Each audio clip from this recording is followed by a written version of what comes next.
민수기 13번째 시간입니다. 오늘 말씀은 민수기 8장 1절부터 26절 말씀입니다. 1절부터 4절 말씀을 합독하고 민수기 8장 1절부터 26절 말씀을 보도록 하겠습니다. 그러면 민수기 8장 1절부터 4절 말씀을 한 목소리로 합독하도록 하겠습니다. 여호와께서 또 모세에게 말씀하여 이르시되 아론에게 말하여 이르라. 등불을 켤 때에는 7 등잔을 등잔대 앞으로 비추게 할지니라 하시매 아론이 그리하여 등불을 등잔대 앞으로 비추도록 켰으니 여호와께서 모세에게 명령하심과 같았더라. 이 등잔대 제작법은 이러하니 곧 금을 쳐서 만든 것인데 밑판에서 그 꼭까지 쳐서 만든 것이라. 모세가 여호와께서 자기에게 보이신 양식을 따라 그 등잔대를 만들었더라. 아멘. 자, 하나님께서 성소에 있는 등잔대에 불을 붙이게 하셨던 내용과 그 등잔대에 불을 붙임으로 말미암아 하나님의 사람으로서 이 하나님의 일을 했던 레위인들에 대한 어떤 구별과 안수에 대한 부분까지 오늘 보도록 하겠습니다. 교회가 이 등잔대처럼 늘 빛을 발하고 늘 이 소금의 역할을 감당하는 축복의 그런 교회로 세워야 될 줄로 믿습니다. 그래서 어떤 의미에서 이 등잔대와 같다라는 개념은 우리 전 성도가 자신의 현장에서 영적 레위인으로서 그런 축복된 사명을 감당해야 된다는 사실을 기억하고 오늘 말씀을 보겠습니다. 먼저 등잔대에 불을 붙인 부분에 대해서 보겠습니다. 우리가 금 등잔대 제조법에 대해서는 이미 우리가 나누었고 여기서도 잠시 조금 언급했는데 출애굽기 25장 3절에 좀 나옵니다. 그리고 그 등잔대는 시내산에서 모세에게 보여준 그 모형대로 이미 만들어져 있죠. 이제 지금 뭐냐면 사용할 준비가 된 이제 지금의 뭡니까? 그 등잔대 등불을 켜라고 명령하셨습니다. 등잔대에 불을 붙인 사람은 아론이 첫 시작이고 제사장들이 그 일들을 이어서 가게 되어 있는 것입니다. 하나님께 대한 백성의 대표자로서 아론은 하나님의 집에 종된 직무를 그 등잔대를 켜고 계속 해나가는 중에 이렇게 해나가게 되었습니다. 그래서 어떤 의미에서는 주인의 등불을 밝히는 그런 종의 심정으로 그 일을 했다고 보겠죠. 그 등불은요 등잔대 앞으로 비치도록 했습니다. 쉽게 말하면 진설병이 놓여있는 식탁이 있는 쪽으로 비치게끔 했습니다. 그러니까 이 등잔대는 이 촛불처럼 스스로 타는 빛이 아니고 등불이 빛을 발하기 때문에 회막 맞은편 쪽으로 빛을 발하는 그런 장치로 되어져 있는데 우리가 세상의 빛 그리고 교회의 빛이 바로 우리가 이 등불을 켜는 역할과 같다라고 보시면 됩니다. 자, 이거를요 등불을 켜고 하나님 앞에서 늘 기도하고 중보자 역할을 감당하는 게 누구냐? 레위인입니다. 레위인을 구별하여서 안수함으로 말미암아 회막에 봉사하게 하는 일을 했습니다. 그래서 중보자 역할을 감당했죠. 그 중보자는 예수 그리스도의 모형의 측면에서 예수 그리스도를 드러내고 또 우리가 앞으로 이 세상에서 이런 등불을 늘 밝히고 빛을 필요로 하는 사람, 어려움을 당하는 사람을 밝게 될 줄로 믿습니다. 어제도 그 권사님을 만나러 만나고 가족들을 만나는데 그 가족들 중에 젊을 때 교회를 다니지 않은 사람이 있더라고요. 되게 젊어 보이는데 저보다도 한 4살이나 많더라고요. 근데 그분하고 대화를 하면서 내가 이분을 도와야 되겠다라는 생각이 들었습니다. 우리는 등불입니다. 여러분들도 등불입니다. 그 역할을 절대 놓치지 마시기 바랍니다. 자, 인구조사 때 레위인과 일반 이스라엘 자녀들을 구별했고요. 이스라엘 자녀들은 자기들끼리 계수를 했습니다. 앞에서 우리가 다 했습니다. 자, 그래서 회막의 일을 봉사할 수 있도록 하려는 그런 부분에서 그들을 특별히 구별했죠. 오늘 여기서 보는 오늘 본문에서는 엄숙한 안수식을 이렇게 딱 진행합니다. 그리고 그것을 실행하게 되는 부분들이거든요. 그래서 안수의 방법을 한번 보면 첫 번째 레위인들을 먼저 정결케 하는 일들을 했습니다. 그 정결하는 예식은 이렇습니다. 그들 스스로 이제 그 정결을 하는데 옷을 빨입니다. 목욕도 합니다. 그리고 모든 털을 다 밀어버립니다. 꼭 문둥병자가 정결 예식을 하는 것처럼 다 모든 틀을 다 밀어버립니다. 그래서 전신을 다 삭도로 밀으라고 그 물로 씻겨지지 아니한 더러움을 다 제거하라고 하는 겁니다. 한마디로 새로운 사람으로서 모든 악을 제거하라 이 말입니다. 이걸 모세가 좀 도왔는데요. 모세가 정결케 하는 물을 그들에게 뿌렸습니다. 정결케 하는 물은 하나님의 명령에 따라서 마련된 것인데요. 그리스도의 보혈의 공로가 신앙의 가장 우선이고 그것이 필요하다는 사실을 지금 우리가 볼 수 있는 부분도 있습니다. 자, 이렇게 준비된 레위인들은요. 모든 이스라엘 백성이 모이는 엄숙한 회의를 열어서요. 여호와 앞에 딱 나서게 되고요. 이스라엘의 자녀들 자기들의 손을 그들의 손에서 안수해가지고 그러니까 모든 이스라엘 자손들이 다 안수를 해서 뭐합니까? 제사장으로 세웠다는 것입니다. 자, 그래서요. 또 그리고 그 제사장들을 위해서 이제 제사가 드려졌는데요. 처음에는 속죄제를 드렸고요. 그 사람들이 죄가 있으니까.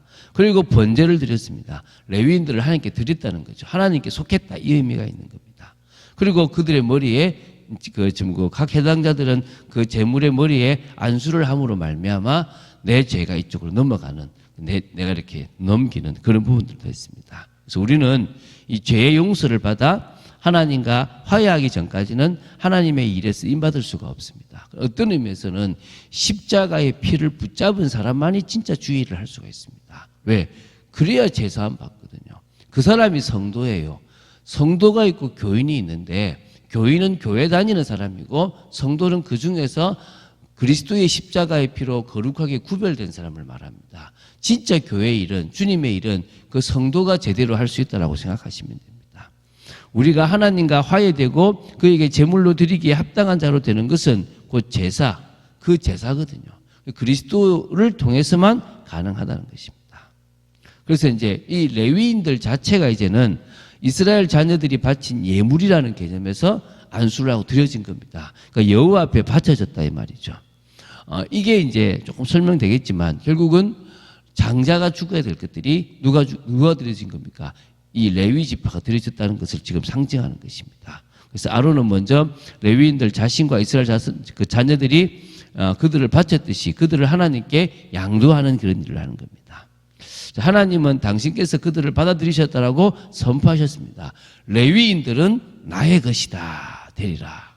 우리 모든 성도들은 하나님의 것입니다. 믿습니까? 이 세상에 하나님께서 특별히 구별한 하나님의 백성입니다. 레위인을 제사장으로 보지 마시고요. 레위인을 우리로 보시면 돼요. 우리가 바로 이 시대에 하나님이 기뻐하시는 그 일을 감당하라고 하나님이 세우신 겁니다. 하나님은 장자들을 대신하여 그들을 받으셨고요. 거기에 대해서 우리가 앞에서 이미 다 나누기 때문에 나누지 않겠습니다. 자, 그 후에 아론과 그의 아들들은요, 그들을 한 제물처럼 받아들였습니다. 그리고 그러나 이 모든 혜택은 바로 이스라엘 자녀들 전체에게로 돌아가는, 왜? 하나님께 이스라엘 전체가 드렸기 때문에 그 제물로 말미암아 이스라엘 전체에게 축복이 가게 되는 것입니다. 그래서 레위인들은요, 제사장 밑에서 그들을 보좌하고 성소의 봉사에 노력해야 합니다. 그래서 아론은 그들을 하나님께 드렸고요. 그들은 백성들의 일을 위해서 일하는 것입니다. 그래서 그들은 이스라엘 자녀들의 봉사를 위해서 취해졌다라고 나옵니다. 그들은 자기들이 해야 할 일만이 아니라 그 백성의 유익을 위해서 전 민족의 명예와 안전과 번영을 위해서 일하는 것입니다. 동일합니다. 우리를 위해서 살아가는 존재가 아닙니다. 주 예수 그리스도께서 원하시는 일들을 위해서 가고 이 세상에 오늘도 복음 받을 자들을 위해서 우리는 가고 있습니다. 늘 복음을 위해서 걸어가는 축복된 인생을 살아가는 게 저희들입니다. 그리고요, 여기 보면 이렇게 나옵니다. 언제부터 일하냐? 25세 때부터 일할 수가 있지만 30세가 되기 전에는 회막이나 그 물품들을 나른 일을 맡을 수가 없습니다. 25세 때부터 준비를 해서 30세가 되는 거죠. 마치 전도사로 준비하다가 32세에 그 정도 돼서 목사 안수를 받는 것처럼 성도들도 나름대로 어떻게 보면 주님의 일로 주님께서 다시 구원의 소명 말고 우리에게 일을 위한 소명을 부르실 때부터 우리는 주의 일을 할 수 있다고 보시면 됩니다.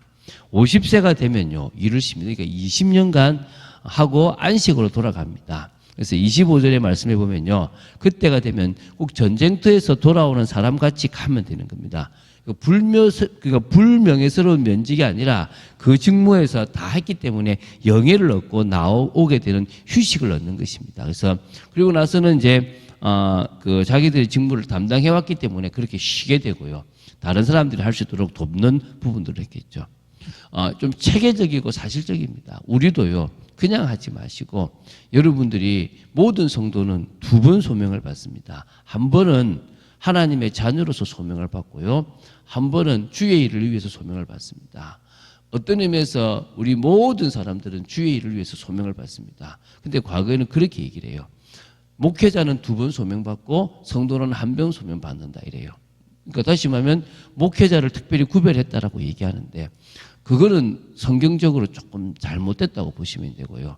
왕 같은 제사장 또 선지자의 일은 모든 성도가 다 받은 겁니다. 그런 의미에서 우리는 목회자는 전적으로 주의 일을 하는 것이고 성도들은 전문을 가지고 주의 일을 하는 것입니다. 그래서 모든 성도가 두 번 소명을 받는다고 생각하시면 되고요. 그 소명을 주님 앞에 믿음으로 잘 감당하시면 될 줄로 믿습니다. 빌레몬과 오네시모가 그리스도를 만나기 전에는 그런 주의 일을 위해서 제대로 감당하는 사람이 될 수가 없었습니다. 그런데 정말 그리스도를 만나고 달라지고 나서는 무익한 종에서 유익한 종으로 바뀌고 주님을 위해서 쓰임받는 믿음의 사람이 되어졌다는 것입니다. 그런 축복들, 그래서 우리가 복음 안에서 참빛교회 성도들이 목회자와 성도들과 성도 그 현장에서 예비된 사람들과의 그런 모든 관계 속에서 응답받게 되기 바랍니다. 그러기 위해서 늘 중요한 것은 포도나무에 붙어있는 가지와 같은 그런 관계임을 우리가 늘 유지해야 될 줄로 믿습니다. 그런 축복을 누리는 여러분 되시기를 주 예수 그리스도 이름으로 축원드립니다. 기도하겠습니다. 주는 그리스도시요 살아계신 하나님의 아들이심을 고백합니다. 오늘도 이제 교회가 늘 등불을 켜듯이 레위인들이 정말 또 제사장들이 등잔 때 등불을 켜는 부분들을 봤습니다. 그 의미들이 같다는 것을 기억하고 저희들이 늘 주님 앞에 그 모든 일들을 감당하고 기도하는 축복의 저희들 되어지기를 간절히 소원합니다. 또 아버지 하나님 정말 저희들이 영적 레위인으로 드려지는 축복이 있도록 저희들을 지켜 주시옵소서. 주 예수 그리스도 이름으로 기도드립니다. 아멘.